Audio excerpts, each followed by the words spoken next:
I cut out there because I bumped into someone who I'd never met but knew who he was. Another Ipswich Town fan. We both listen to the same podcast, both in the same town, both adore Ipswich Town. So it's great to finally meet him and say hello. Football fans will know how good that is when you meet other fans on the same team, particularly in faraway places.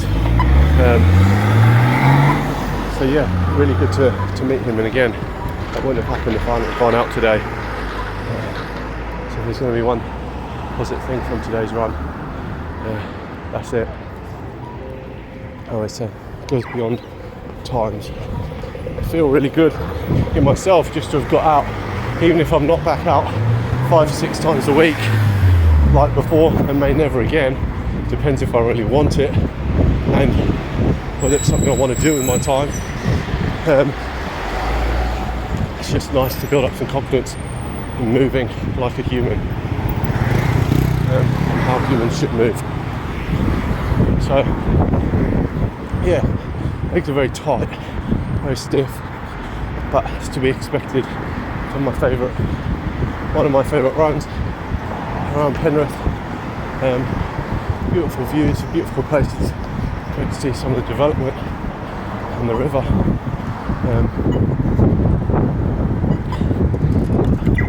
Time will tell how the legs hold up, how the fitness builds again, and where things go from here. I've got a bit of a plan, but first and foremost is just to be able to run pain-free. The run today is about 10k, so way too far for kind of a return to running, but because it was always my go-to, I took it easy. I did go up to zone 3 work, for those of you that like the numbers, but I think that's to be expected with where my fitness is at the moment. I'm certainly healthy, that's a different type of fitness. So I pushed myself a bit more, but stayed within that range. And I've kind of gone at the point now, just one run at a time, try and do some shorter ones, try and give it a couple of days, see how I feel.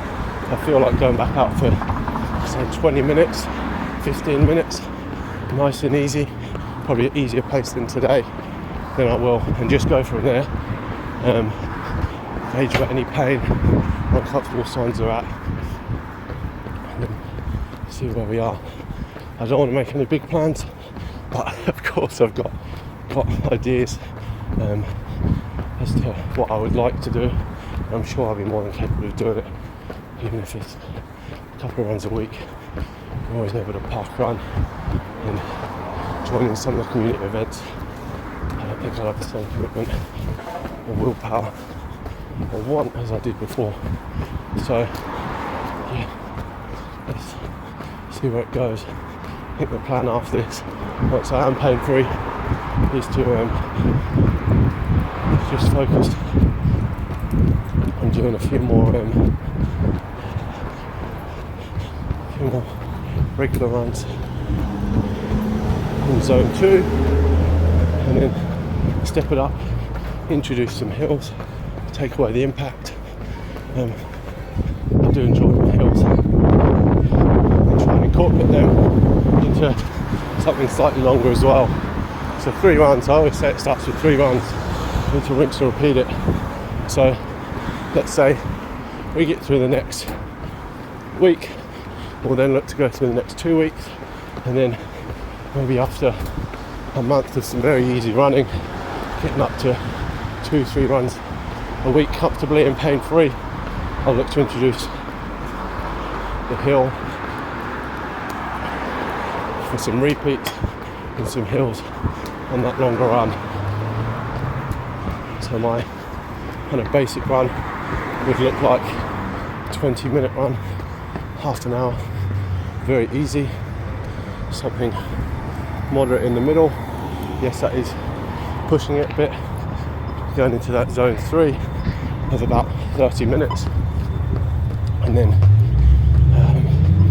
go for something longer, much slower in that zone 2, 45 to 60 minutes, crossing over some hills and that,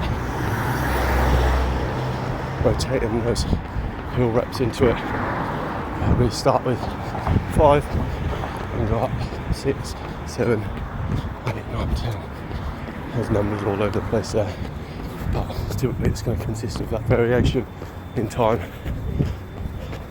Happy days. I may never run again. Bye.